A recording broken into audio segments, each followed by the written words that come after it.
show me round your snow-peaked mountains way down south. Take me to your daddy's farm. Let me hear your balalaikas ringing out. Come and keep your comrade warm. So sang the Beatles back in the USSR. But is Paul McCartney really singing about snow-peaked mountains and balalaikas? Today on Let Them Talk TV, the not-so-hidden sex and drug references in Beatles songs.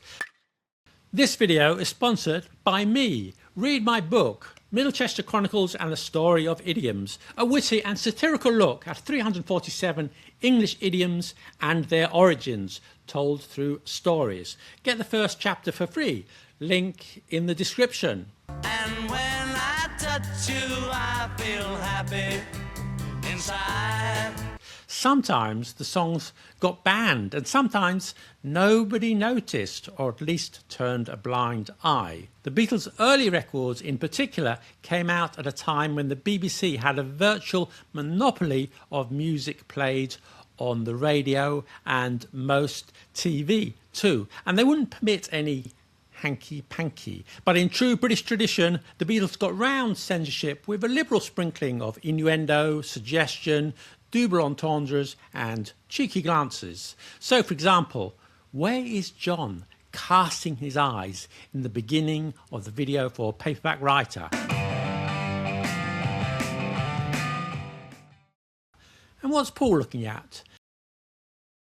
You know, there are thousands of videos on YouTube about the Beatles, but you may be wondering, why are there hardly any about sex and drug references in Beatles songs? Could it be that these channels are afraid that their video might be demonetized?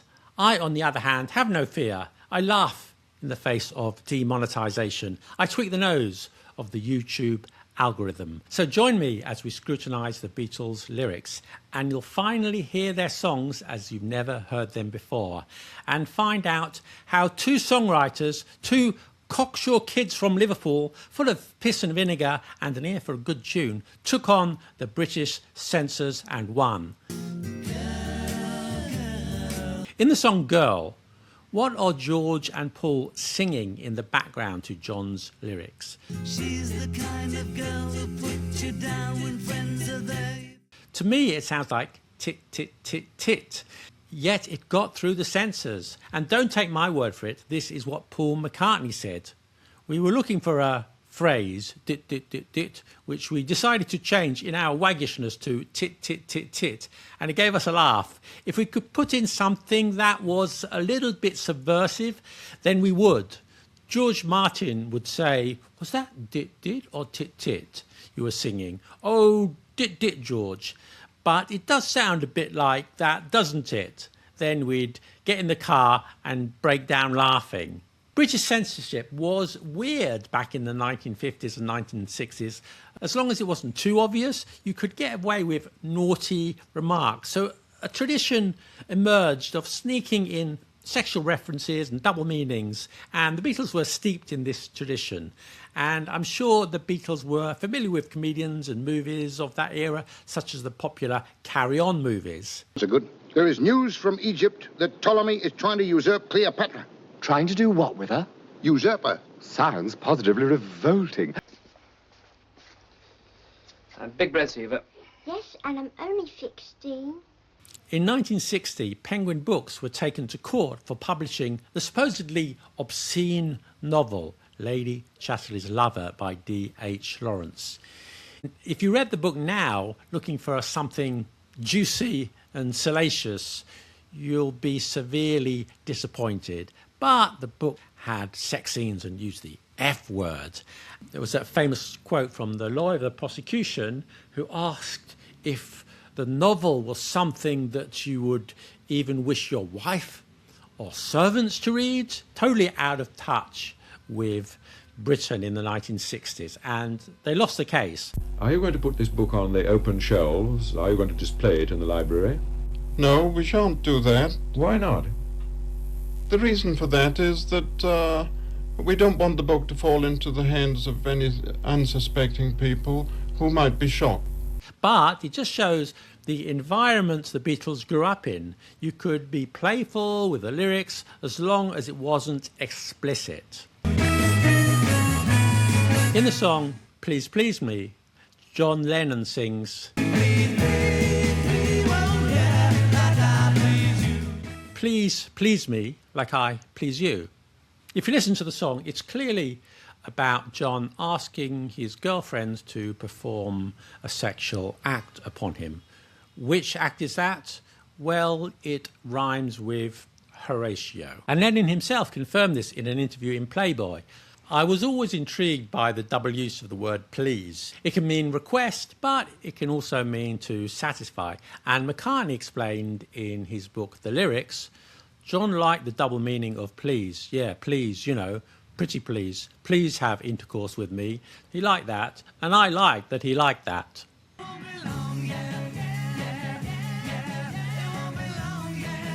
It Won't Be Long is an innocent tale of a young man returning to be with his girl after a period of absence.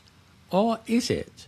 Could it be that John is singing about the proud tumescence of his organ as the appointment with his girl draws near? Because, as you know, John liked to play the organ. Well, I'll let Paul explain.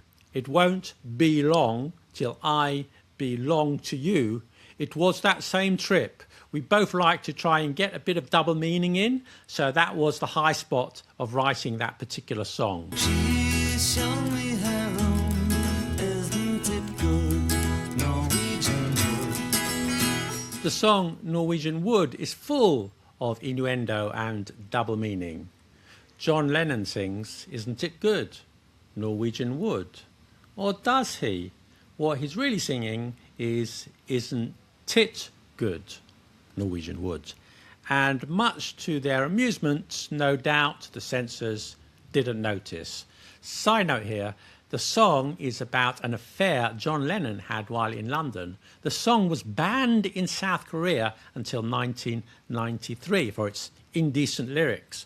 When Haruki Murakami's novel entitled Norwegian Wood, after the Beatles song, was first published in South Korea, it was called The Age of Loss. Another side note, the song is highly influenced by the introspective lyrics of Bob Dylan, and in 1966 Bob Dylan parodied the song in his wonderful ballad Fourth Time Around, which includes the immortal lines, "And when I was through, I filled up my shoe and brought it to you."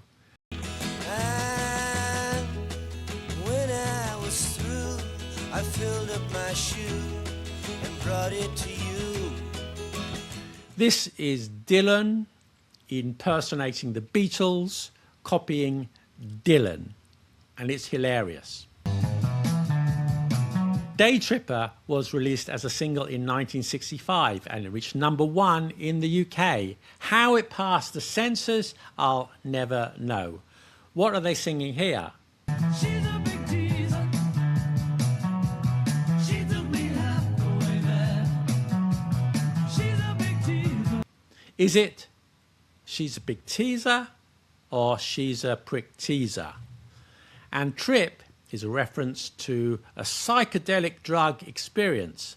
Both Lennon and McCartney acknowledged the song was about sex and drugs. To quote McCartney, it was a tongue-in-cheek song about someone who was committed only in part to the idea, whereas we saw ourselves as full-time trippers. For a fish and finger pies in summer. In Penny Lane, the Beatles song "For a Fish and Finger Pie," "for a fish" is innocent enough. It just refers to 4pence worth of fish and chips from the fish and chip shop, but they snuck in a reference to a sexual act with finger pie, hoping nobody would notice, and nobody noticed. In the late 1960s, censorship in Britain was becoming less strict and you could get away with a lot more. And no doubt the Beatles played a part in that change. So the sex references in songs like "Happiness is a Warm Gun" and "Why Don't We Do It in the Road" are obvious. The Beatles didn't need to hide it anymore. And that took away much of the fun. As for the drugs, we've already mentioned Day Tripper, and here are a few more references. How to get you into my life. From the Revolver album, Got to Get You Into My Life sounds like a love song to me, but no. It's not about a girl, but rather a little ditty about the joys of marijuana. Take a drink from this special cup, Dr. Robert. Dr. Robert is about the man who provides the illicit pills that give the boys such a high.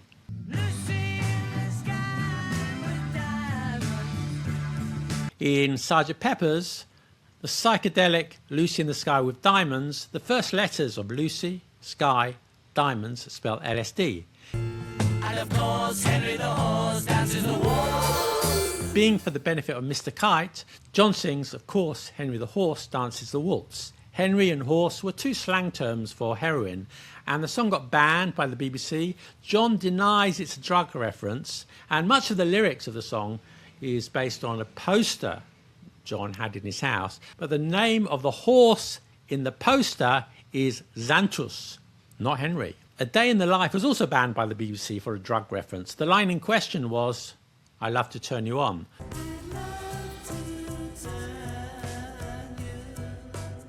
The song also includes the line, I went upstairs and I had a smoke and somebody spoke and I went into a dream. Found my way upstairs and had a smoke. And somebody spoke and I went into a dream. I get by with a little help from my friends sounds innocent enough, but who or what exactly are these friends, and why does Ringo sing, I get high with a little help from my friends? I get high with a little help from my friend. If you like this kind of language history, you'll like my newsletter, The Rambler. It's free, and if you want more content from me, become a Patreon. Link in the description. I'm sure there are many more, and I've left out quite a few. So if you have any more, especially in Beatles songs between 1962 and 1966 with juicy lyrics, then let us know in the comments. Well, that's quite enough smut from me for one day. See you next time. Bye.